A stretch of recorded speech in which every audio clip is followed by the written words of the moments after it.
Winemaking dates back to the 4th or 3rd millennium BCE. It became widespread in Greece during the Bronze Age, and within centuries the Greeks had refined it further.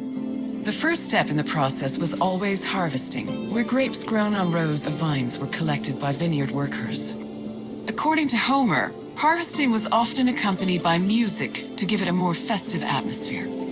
Ancient Greek wine mainly came in 3 different varieties: austeros, glutathione, and autokratos.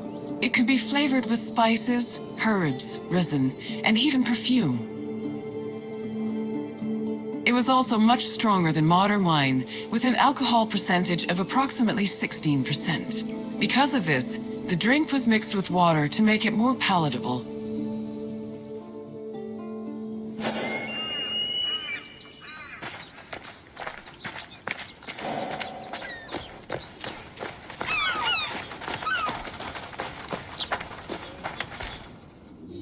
Grapes were dried to maximize the wine's sweetness and prevent it from turning into vinegar.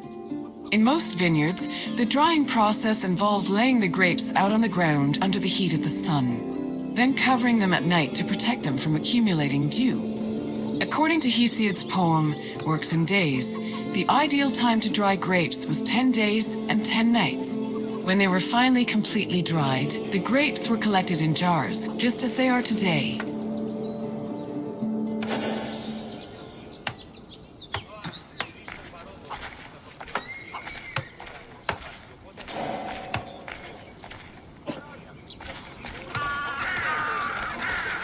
The Greeks had many methods for crushing the harvested grapes.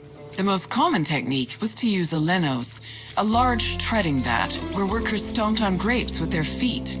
Alternatively, the Greeks sometimes crushed the grapes by hand using a strainer, mashed them with a mortar and pestle, or squeezed them using a tool called a sack press.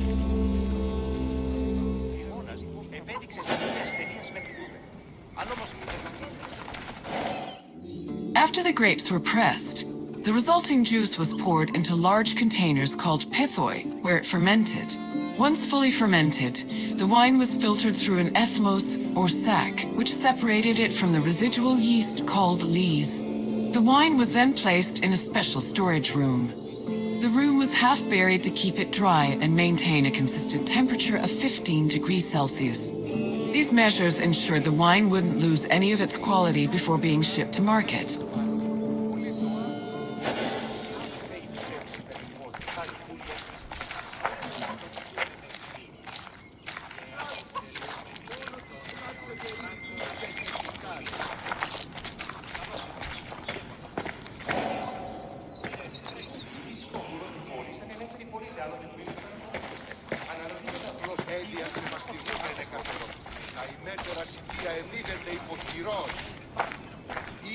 When the wine was ready to ship, it was poured into storage containers called amphoras.